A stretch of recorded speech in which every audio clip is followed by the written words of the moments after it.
Hey everybody, Tommy here with TFL Car. In this video we are talking all about the new 2024 Mustang, the S650 variant of Mustang, and why you may want to skip the mighty 5-liter GT and opt for the 2.3-liter turbocharged 4-cylinder EcoBoost instead.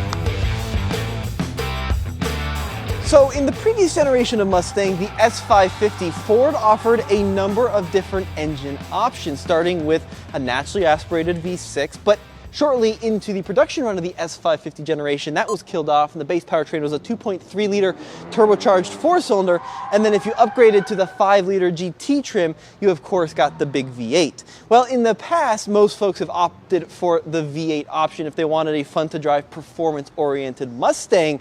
But for 2023, lots of changes to the S650, and we've seen an all-new variant of this 2.3-liter 4-cylinder engine. Now they're calling this a new engine. So it has the same displacement as the outgoing model, but it's got some features which distinguish it. So it's got port and direct injection. It's got a new twin scroll turbo, makes it a little bit more power than last year. It's also got a new EGR system in this engine, which will hopefully help with the longevity of this motor. Now here's where things get interesting. This engine is rated at 315 horsepower, 350 pound-feet of torque. Now compared to the V8, it's down 165 horsepower, but it's only down 65 pound-feet of torque compared to the V8 in this new S650 generation of Mustang. So one of my favorite sayings, and I think it's very true, is you buy horsepower, that's the number that sells a car, but you drive torque, and you're only down 65 pound-feet compared to the mighty V8.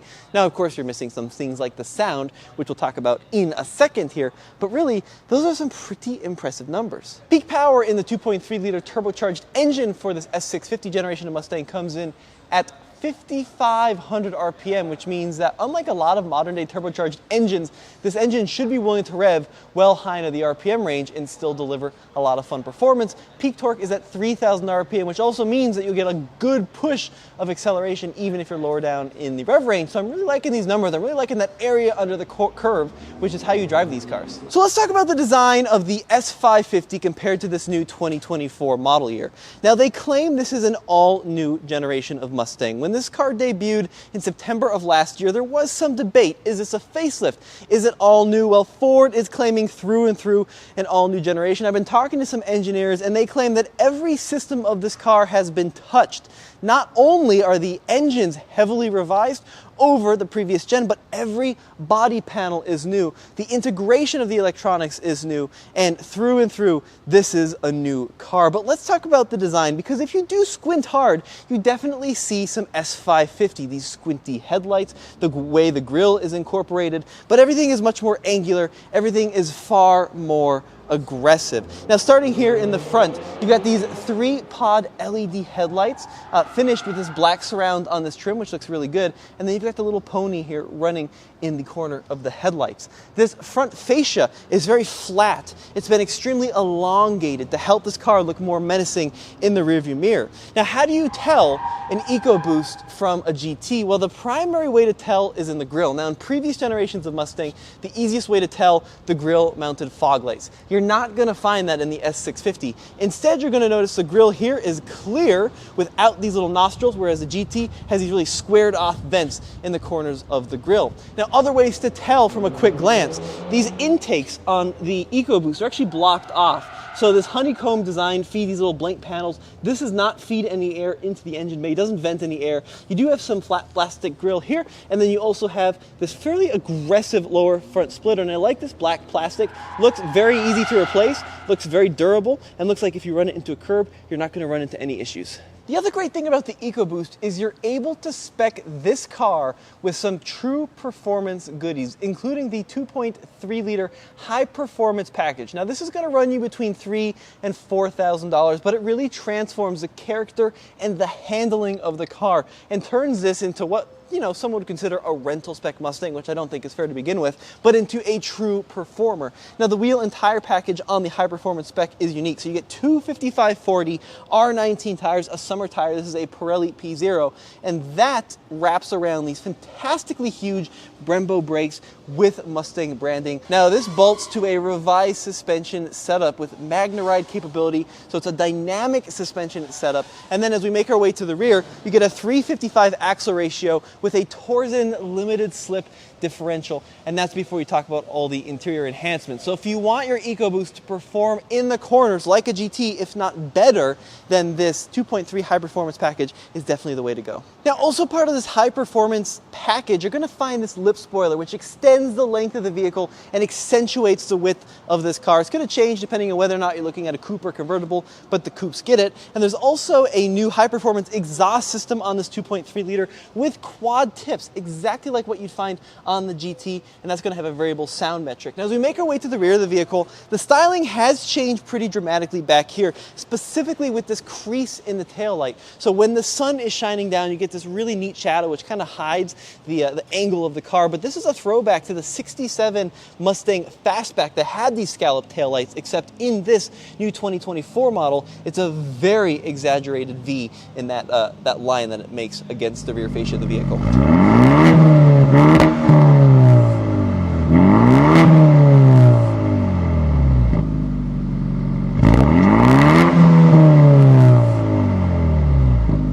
What's cool about this performance exhaust system is not only do you get the quad tips, but you get variable sound profiles with baffles depending on whether or not you're in normal mode or the sport high performance modes.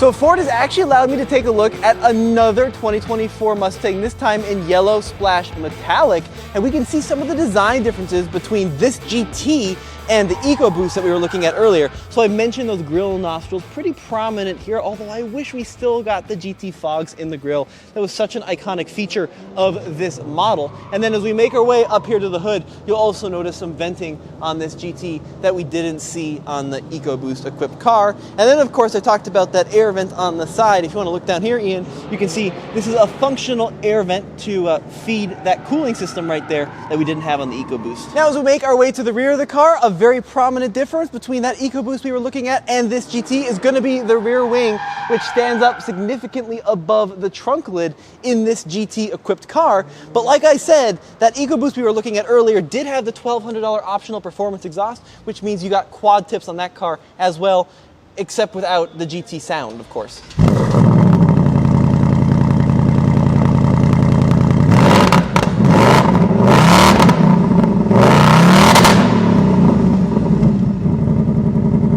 Now this is a cool thing, this GT is equipped with the performance package, and you can see in the GT script, there's a little tiny performance script located there. Pretty neat.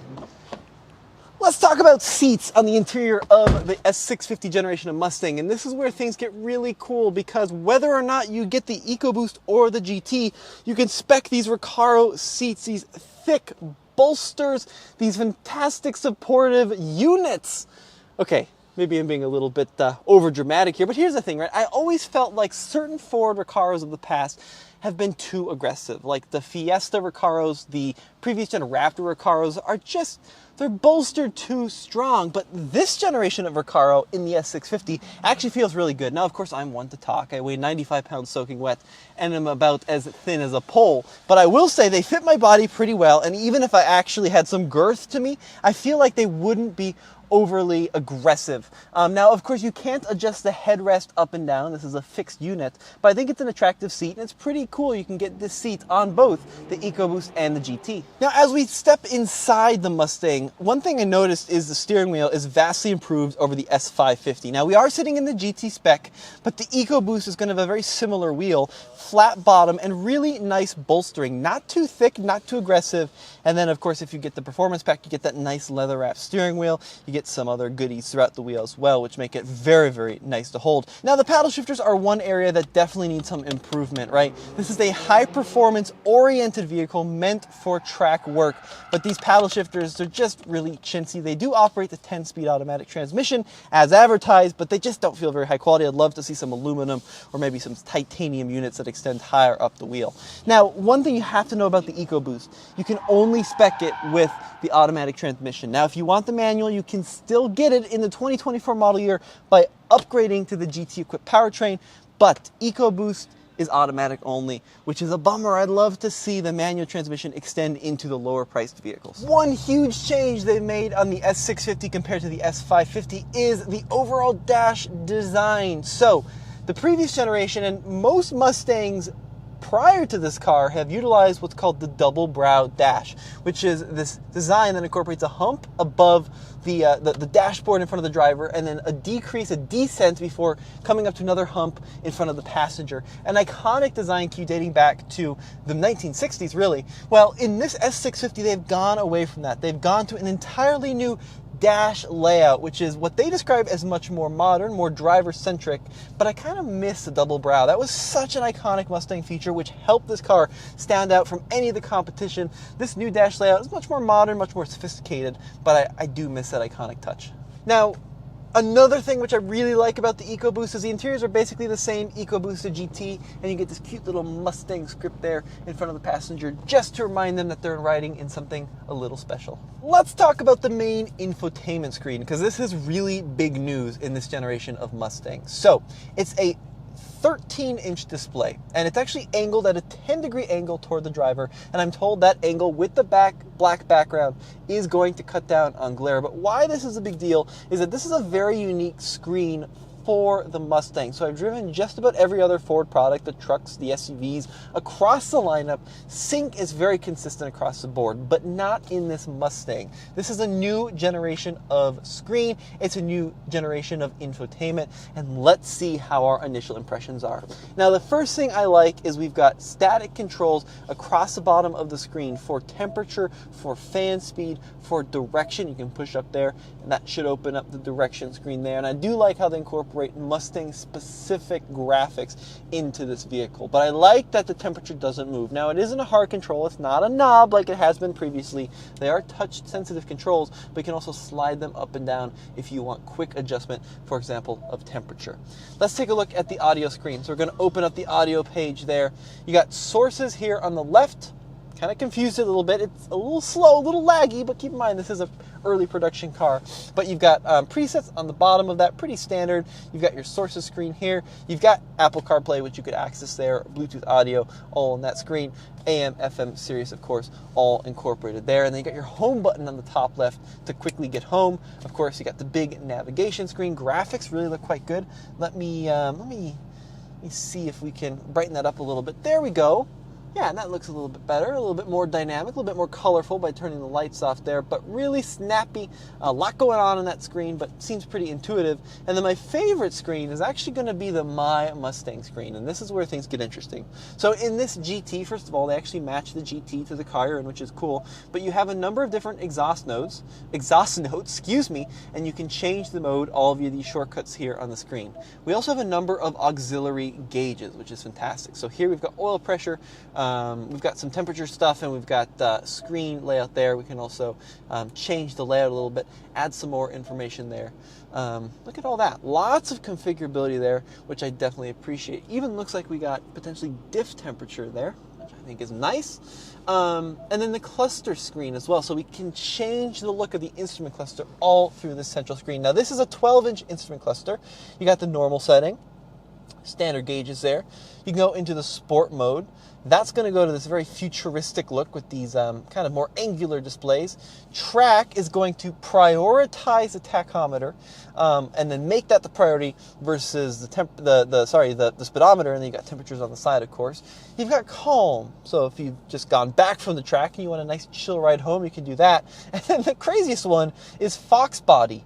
87 through 93. So they've gone back to this old school Fox Body style of instrument cluster, which I believe glows green, just like the Fox Body did when you put the headlights on. That is super, super funky. And I'm kind of curious, like, why they decided to go with Fox body. Why not SN95 or many of like the 60s Mustangs, like a 68 California Special. Shout out to our California Special. But that's what they did. And of course, the screen here is all very configurable. You can see lots of information in the center. Just because you go to Fox body doesn't mean you miss any information like your adaptive cruise or any of your driver assistance technologies. But that is a pretty funny little tidbit. Well, folks, I've got a great opportunity to talk to Jim Owens. This is a gentleman who lives, eats, sleeps Mustang. You've been doing this for over 30 years. Yeah, I've been at Ford Motor Company for 37. I've been blessed to have been working on Mustang and performance products since basically 1999. And what's your official title? Right now I'm Mustang Brand Manager. Okay. I've been that once or twice during my career. Had the opportunity to leave Ford and go work for Carroll Shelby directly. Oh, nice. Worked for him for 2007 through 2011. And one thing I want to get out of the way straight away is there's a lot of talk online. Is this a facelift? Is this all new? How would you characterize this car and why? First, from a generational standpoint, I've worked on Gen 4, I've worked on Gen 5, launched Gen 5, launched Gen 6, and have launched Gen 7. This is an all-new 7th generation Mustang. Now, Mustang has, from the 60s, has to be unmistakably Mustang, but carried forward. And each, from the Fox body, like we just had a Fox body show at the World Headquarters on Saturday. 400 Fox body cars showed up. So each of the generations have a little bit of their own. This one is about performance. It's about the design, that edgy, sexy design. I mean, you heard Chris talk about it today, that sculpted look. All of it, exterior is new. Some of the underpinnings we've learned from previous generations to make it better, right? So from horsepower, from an all-new 4th generation Coyote motor. Some of our competitors might not be in the sports car segment like in this anymore. We just launched a 4th generation of our Coyote 5-liter. Naturally aspirated 4th generation 5-liter at 480, 486 with the active valve exhaust, and in the Dark Horse 500 horsepower. Yeah. That's my EcoBoost. 315, 350. Right.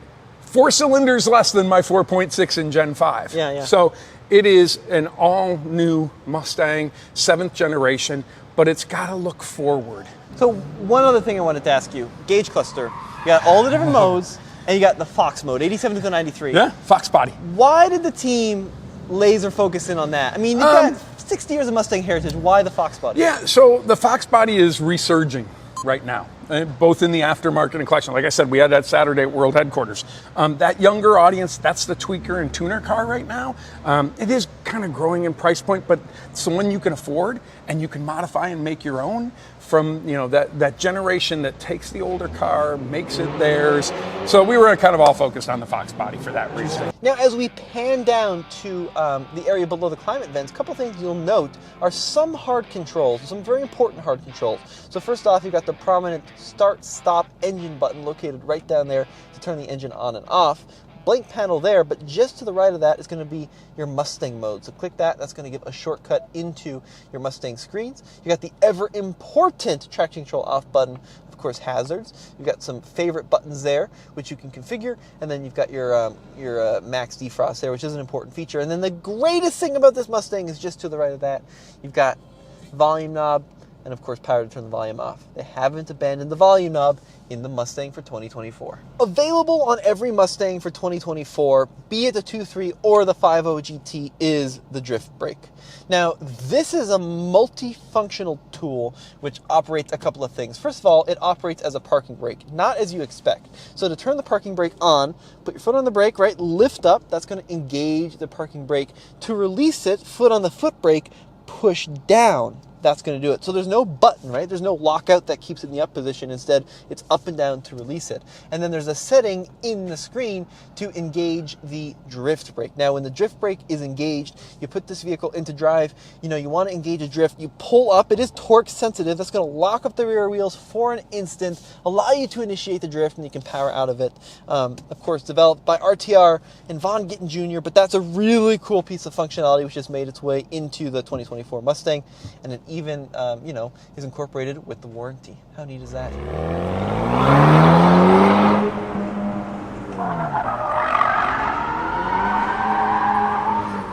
Now, Now for 2024, the Mustang does have a number of different drive modes activated here on the steering wheel, which is cool. So you've got your track mode, which of course we're in because we want to show off some of the cool features, but you also can scroll up to a normal mode, a sport mode.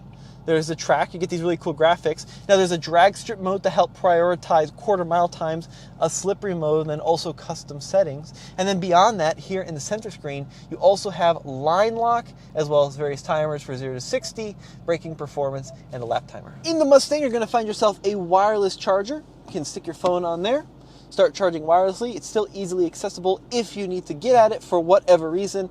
And then there's even some venting here, and this little tray which is removable, so you can easily clean out all the crevices from this wireless charger, which I really appreciate. We also have USB-C, USB-A ports, and your 12-volt socket there, so you still have that even in 2024. All right, now I thought it would be fun to do a quick spur-of-the-moment backseat test in the Mustang. I'm going to pull up on this lever to fold the backseat forward, but it doesn't appear that it moves forward. So do I have to reach underneath the manual seat adjustment? I sure do. And then stepping into the backseat of the Mustang, it's a tight space to fit. Headroom for taller folks is pretty much non-existent. Legroom is going to be pretty small. But if you have kids, or if you want a place to store furry friends or groceries, not a bad spot. Let's talk about the real reason you may want to consider an EcoBoost over this 5-liter GT. Price. The EcoBoost starts at $30,920, under 31 grand. Of course, you know, before fees. But that's a good value. The cheapest GT you're going to find yourself in, $42,495, like over $11,000 difference between the V8 and the 4-cylinder. And I know the V8 offers the sound and more go and offers a manual transmission, all great things, but $11,000 will buy you a lot of old Mustang. It'll buy a pretty good off-roader if you want to have multiple vehicles in the garage. And what I love about the EcoBoost is you can spec it with all the handling goodies. You can spec it with the suspension and the big brakes and the fantastic Recaros and even the multi-mode exhaust system. So you don't necessarily need the V8 to have an incredible autocross or track experience. And you can argue that you'd probably have a better autocross or track experience in an EcoBoost because of the lighter engine, which is a really big deal. So just something to keep in mind, guys. Just because it's got 4 cylinders doesn't mean it's not a true Mustang. As always, this has been Tommy with TFL Car. We'll see you in the next video.